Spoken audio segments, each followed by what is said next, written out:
This was a technical test. The bells of Notre-Dame rang out before being put back into operation when the Paris cathedral reopens in a weekend of ceremonies on the 7th and 8th of December.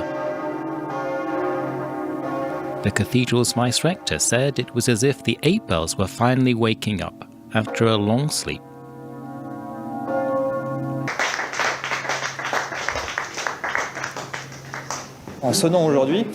When the bells rang today, tens of thousands of people heard them.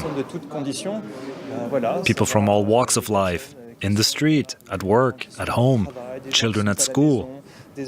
In short, people from all walks of life who heard the real voices of the bells of Notre-Dame. It's wonderful. On the evening of the 15th of April 2019, people in Paris and the world over watched in dismay as flames toppled the spire and tore through the World Heritage Landmark. President Emmanuel Macron set the goal to rebuild and make it even more beautiful. Around 250 companies and hundreds of experts were mobilized. Restoration of the bells was part of that.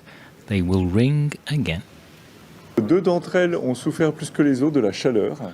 Two of them suffered more than the others from the heat, but we were able to save them all. So 6 out of the 8 simply had to be cleaned, and 2 had to be heat treated.